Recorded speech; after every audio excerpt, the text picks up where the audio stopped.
gentleman and quiet man. Then me, I'm like, why you say I'm shouting? We have not even started hitting ourselves. You are complaining. This is normal conversation. The only way I understood and knew that there was a problem was that I just saw a man crying. My husband started crying. Then in my mind, I say, hey, what have I said? Oh, I've said the one should not stay. You know, like I start retracing, you start going back, I say, whoa. But we are not fighting. Why is he crying? I'm just talking. These were the kinds of things I did to my husband. I brought him to the place of tears. He would just start crying. Then something will reset in my brain and tell me, you have gone too far. Or is it when we are talking and the conversation is not going in the direction I want? I will stand up, walk out, bang the door at him. And I said, talk to yourself. I started praying early for marriage, and I started doing that when I was 16 years old. I did that because of the family I grew up in and what I saw happen in my marriage. So the first thing I'm talking about right now is parents as models. Parents as models. Just put it down somewhere. Parents as models. I grew up in a home. My parents loved themselves. They loved themselves. And but I saw a pattern that started to affect me without me knowing. My parents knew how to quarrel. They didn't quarrel in the secret, they quarreled in the open. They had their arguments in front of us, and they even were physical in front of us. And as a child, I saw myself and my elder brother trying to separate my parents from fighting. And imagine a child doing that. We're crying, you'll be crying. You'll be crying, mommy, daddy, stop, daddy, leave mommy, like that. And I'm sure my parents, in the innocence of their hearts or naivety, probably they didn't even understand the impact on us, the children. So this was how I grew up. And I continued to grow up like that till I met my husband at age 19. So why am I mentioning this? I'm saying this for every parent here or parent to be. You are a model. Be careful what you model around your children. Your children, it is English people that says the apple does not fall where? It does not fall far from the tree. So whoever you are, just know that you are mirroring the image of what you want your son or your daughter to become. If you are not proud of who you are before them, then stop doing that thing. Because your children will likely become who you are. I have discovered that for me to even want to get married, those of us, if you are here, that grew up in such an environment, is either most times you don't want to marry. You make up your mind that you won't marry because of what you have seen. Some of us grew up and we hate men. Some of us just grew up, or whether it's the men hating women, I don't know. But we just grew up and we don't want to marry. But for some strange reason, God knowing where he was taking me, for me, he made me want to marry. And please understand that if you grow up in such an environment, if your child becomes you, replicates you in the future, it's likely that they will not be able to stay in their marriage like you and your husband or wife stayed. And likely the next thing that will happen is that there will be a divorce. There will be a separation. Why? Because the children that you are raising are scarred. You are raising scarred children that will get into the society and scar other people. So we must be careful what we are modeling. My parents didn't know better, I believe. But today, as you are listening to me, you know better. If you're not married, you are hearing me before you get married. If you're already married, please don't ever have, even if you say it's just a little argument, don't ever have such things in front of your children. Let them not see that. Learn to have your discussions where eyes can see, and don't be raising voice. You know why? Because when I got married to my husband, the way I understood to have conversation is to raise voice. So imagine me raising voice when I'm talking to him. He said, you're shouting your voice. I said, me shout. I'm not shouting. Why are you raising your voice? I said, me raise my voice. I'm not raising my voice. We've not started anything yet now. Why are you complaining? Because I know when it becomes heated. This is we're just starting and you are complaining. And unfortunately for my husband, he came from a peaceful home. You know what a peaceful home looks like? I don't know, what will you call my own kind of home? You can call it anything you want to call. But he came from a peaceful home. So imagine the two of us having a conversation. And he's just talking. And if you know my husband, very gentleman and quiet man. Then me, I'm like, why you say I'm shouting? We have not even started hitting ourselves. You are complaining. This is normal conversation. So this thing started to eat into our marriage. And I didn't even know it was a problem. Unfortunately, some of us, the problems we're having in marriage, we don't even know that they are. We think it's nothing, it's normal, because that was how we were raised. For me, my environment shaped me, my family shaped me. But please, I want to speak to everybody. You can change and you can be anything you choose to be. Don't blame your weakness, don't blame your inadequacies on your father, on your mother, on your environment. The moment you keep doing that, or the more you keep doing that, you will never change. But when you begin to own up to your own mistakes and tell yourself that my father is my father, my mother is my mother, I'm not them, I am different, I am unique, so I cannot blame them if I don't turn out right. Who understands what I'm saying? Am I blessing anybody here? Am I boring you? Are you learning anything? So you must own up to your own faults and tell yourself, this is who I am and this is the journey I need to take. So please look at the person beside you and tell your neighbor, as parents, we are models. Whether the person is married or not, say we are models. Ask your neighbor, what are you modeling to the next generation? Let me even tell you a little bit about my background. I don't know how many of you fought as a child. Me, I fought. Who fought? If you see me fighting, girl, I used to fight boys in primary school. Who is that lady that can raise their hand? If you're not, raise your hand. What are you afraid of? If I am standing here and telling you the world is seeing me, why are you hiding there? Raise your hand. Okay, it's not only me. I used to pride in being able to beat guys, boys. And I will have my long nails and I will scratch them. And in my mind, I have gotten a trophy. Imagine that kind of woman when you now want to marry. Do you know what made me stop fighting? I always fought because I used to win. But in SS1, there was one girl. I think she had been watching me since I entered that secondary school. And she was just saying, the day Enoenebon will enter my side, I will show her. Because the way she beats me, she didn't beat me like it was just normal fight. She beat me like she has been preparing for that day to come. And God used her to reset my brain and tell me that, you see this fighting, it will take you nowhere, just leave that one. So that was the last time I ever fought. I did not stop fighting because God told me not, because they beat me well. The beating I received told me, leave this one for those that can do. If you are a fighter here, stop fighting. Because I have heard and I have seen women that have held their husbands in their throat, their collar. It doesn't even fit us. And even for the men, there's nothing in fighting. Whatever you don't deal with now that you are unmarried, you will carry it into your marriage. Whoever you are now is what you are going to show in marriage. Don't even think your marriage will change you. It won't change you.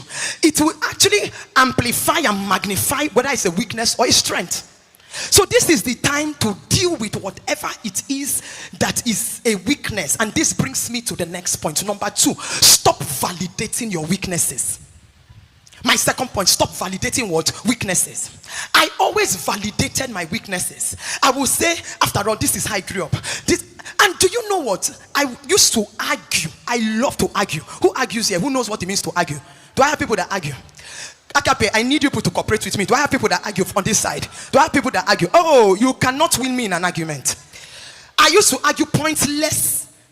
What can I call it? Pointless arguments. As in pointless in the sense that, you see, once I take a stand on something, there's nothing you will say that will change my mind. Talk today till tomorrow, I'm still where I am. And unfortunately, I had people that made me think what I was doing was right. So, even to when I was married, because this my, whether you call it lifestyle, personality, attitude, I took it into marriage. So even while I was married, I can remember my boss in human resource tell me that they don't mind sponsoring me to go and read law. Because in their mind, I like to do what? Argue. But if I think of all the things I used to argue, it was useless and senseless. Because if I was that good, I used to tell myself that in secondary school, I should have joined debate. Maybe I should have joined a debate club. I never went there because they used to use intelligence to argue. Because my own was not intelligent argument. I didn't near that place. At least if you think that it is a skill, go to the place you can use it. But I will be talking off point and I will stay in my off point. And some of you looking at me here as if I'm the only person that have done it in this way. You are doing it currently. Yes. The difference is just that me, I'm telling my own truth. You are keeping your own. But why am I saying these things? The day I wrote this book, God told me clearly, I want to use your book to deliver homes and relationships. That's the only reason why, even as then my husband was not even known as he is known right now. So that was when, but we were pastors already, pastoring, a work. And God said, put this thing down and liberate homes, families. And I have seen a lot of people. Even to last month, a man came from Lagos to my church in Umuahia to testify about my book and how it has saved his marriage. And few weeks before I came here, he came with his wife because he told me, I will bring her so that you will see her. And when he brought the wife, it is not the wife that was the problem. He was the problem. So whatever I am saying, it can either be the man or the woman. I am not saying it is just the women. I'm saying it can either be what? The man or the woman that has the issue. And I said something in my book. I said the things that destroy marriages today is not even those things we used to think before. You'll be thinking fornication, that is adultery, that is little things we call, those things we call little foxes, anger, unforgiveness, malice, bitterness. I am telling you, these are the things destroying homes today. I have seen a couple that were married for 5 years and they were going through a divorce. Why? She keeps smiling. She can stay 2 months. She won't talk to me. 2 months we'll live in the same house. She won't say anything to me. And because of that, he said he's not doing it again. Is that infidelity? But they were in the court. At the time, the pastor introduced me to them. And at that point in time, both of them were saying, we have had enough. The devil is interested in marriage. There is a demonic war against marriages staying true. I loved when Mommy Funke said that their marriage is about to be 40 years. I think that's what you said. 40 years. Please, can we celebrate this great God? You are celebrating like your own is better. Because in our day and age right now, some marriages don't do 1 year. People can stay, I heard someone say 3 months. And people are saying they can't do it again, they can't deal. How did they stay through for 40 years counting and they are still waxing strong? And this is a lesson for every one of us here. The truth is that even some of us these days, we are not even patient. We don't even want to try. Imagine if my husband walked out of my marriage because of the things I was doing. Then today I will not be standing here to be, even if I'm standing here it won't be to give this testimony. So what am I saying? Our weaknesses, don't validate it. Don't give excuses of having a bad behavior. Don't give excuse to bad behavior. I am like this because I am like this. There's no because. Change. Because that you are like this because just remember that it is somebody that is going to suffer it. That you're going to put that burden on. That will have to manage you. And you tell them, just manage me the way I am. After all, that is how you met me before you married me. I met you like that, but you can change. Because you know why I know you can change? Even that woman that is sitting beside you, even if she was like this before marriage, by the time she started having children, she used to change. Even the man, let me not say it. The man goes through changes. You people know what I wanted to say. Let me leave it so that you will not look at the person beside you. The man goes through changes. The woman goes through change. If your body can change, then why can't your mind change? When it comes to our mind, we say we cannot change. But in our body will be changing. It's a lie. Every part of us must do what? Change. Hallelujah. Look at your neighbor and tell your neighbor, it's time to be the best version of yourself. Am I saying things that are too hard? Or you look at the next neighbor, tell your neighbor, it's time to be the best version of yourself. If you forget everything I said today, please don't forget this. Your loved ones are not the ones to suffer the worst of you.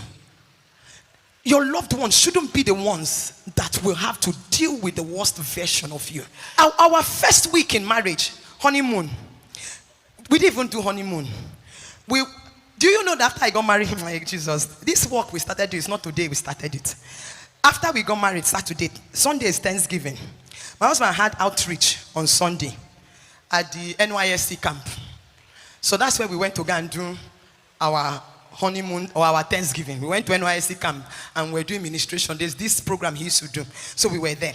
Then that week he had to go to work. I think then he was with World Bank. I think it was World Bank at the time. So we had to go to Abuja for work. And he left me in the hotel. He would leave me in the hotel. I was not working now with him. So he went to work. And that day he did not call me.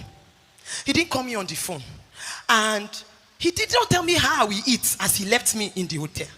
Just left me in the hotel and went to work. And did not come back till evening. Hey. You can tell the remaining part of the story. Which woman can help me tell me what I did? That day, I don't even know if I did anything. Maybe I will sit on this side. So time is going like, After I have about everything he has done to me and how he left me. Someone you just married. This is just the first week. As soon as he came back, as the door was opening, my mouth was opening. Door open, I started.